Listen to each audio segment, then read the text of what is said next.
So here's a white marble, and I got this white marble from James, who was my Thrive consultant 2 years ago.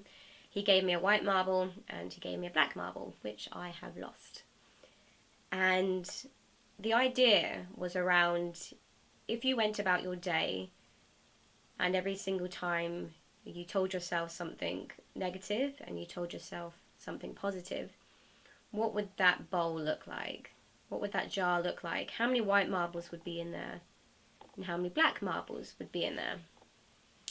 So that really intrigued me, because I thought, you know what? 2 years ago, my jar would be full to the brim, possibly spilling out with black marbles. Because that's all I did to myself, was belittle myself, put myself down, tell myself negative things. Like one thing, whenever I used to wear my glasses and I used to speak to people, all I would be saying in my head is, you look like a nerd. Oh my god, you're wearing your glasses. You look stupid. You look like a geek. They're going to think that you're a geek. And I hated that. I absolutely hated those thoughts, because a lot of the time I wasn't actually engaging in that conversation, that I would come out the other end of speaking to that person and I'd feel exhausted. I'm like, what did they actually say? Because I was so up in my own head that I wasn't actually taking part in the things around me. I was just over analysing everything. Like, oh my god, that person's just looked away whilst I'm having a conversation with them. That must mean that they're not interested, that I'm boring them. Oh my god, you are boring them. They've just looked away. They've looked away again. And I used to do that in interviews as well. I remember going into an interview at Isabel Agency when I was at second, third year of uni, and I walked in, everything was fine. The girl asked me, hey, how are you? How was your journey? And I answered her, and then we went to go sit down at the bench, and she said, yeah, so how was your journey? I was like, oh my god, she's just asked me the exact same question. Do you answer it the same? Do you answer it differently? Do you call her out and say, oh, you've already asked me that? Already I was like, you know, like, oh my god, number 10, panic. Absolutely panic. What do I do? Whereas if I was in control of my emotions and I just thought, right, okay, this girl, maybe she's nervous as well. Maybe she doesn't really know what to ask me. You know, just say again, yeah, it was a great journey, thank you. And then that would have been left there. But instead, I psyched myself up, I panicked, I worried, all these things were happening in my head, black marbles, that, yeah, the interview didn't go very well. And I'm still very intrigued in their company and stuff today, and maybe one day I'll go back and maybe I will be better than I was last time. So yeah, white marble thoughts. What would your jar look like if you got to the end of your day in terms of your mind? How many white marbles did you give yourself? And what does that mean? Okay, so you went to the gym tonight and didn't you feel great? You were sweating so much and it made you feel so good. You've come out of the gym feeling good. Well done. White marble thought. And the more that you anticipate a white marble thought, the more that you take a negative. So maybe when you go to the gym, you come out and you think, oh my god, I'm so sweaty. What if somebody saw me? So what if somebody saw you? They saw that you were trying hard, that you were working so hard, that you were sweating. You know what that means? That's progress. Well done. I mean, where did that black marble go? Because I don't know where it went.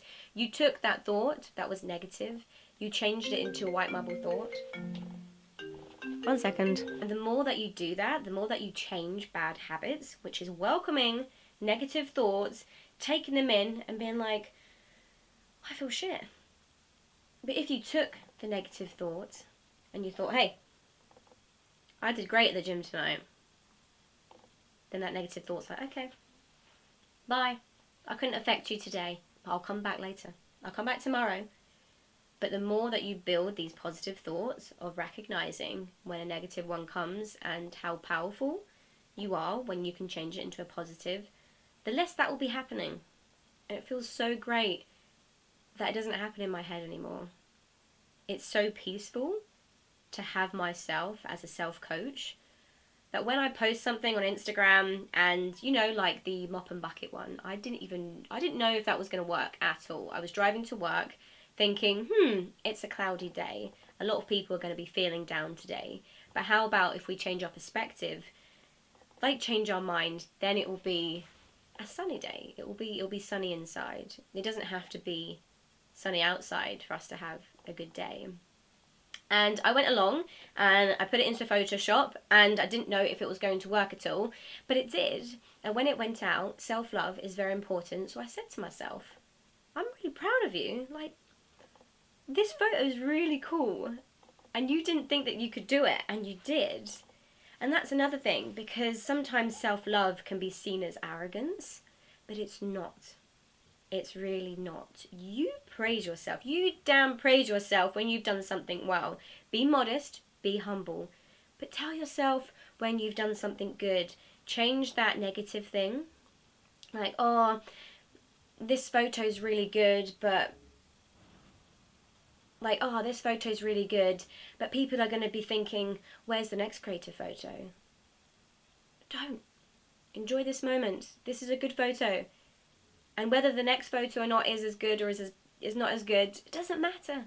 Because in this moment right here, you did something good and you did something creative.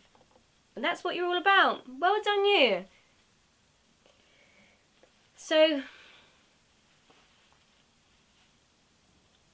I hope some of this stuff has been resonating with you guys, because my own personal journey with the Thrive program has been one of up and downs. A lot of the time when you see a bubbly person, you think they're not going through anything. Believe me, they are. They just cope in different ways. They project their insecurities in different ways. But right now, it feels great that when tough things happen to me, I don't feel shit. I don't feel shit, not if I've done nothing wrong. But when tough things happen to me, I don't feel shit. I see it as an opportunity to grow. And I couldn't feel any more powerful, any more great. Because when something tricky presents itself to you, rather than thinking, oh my god, this is going to be a hard ride, and oh my god, I'm scared, oh my god, I feel shit. Don't.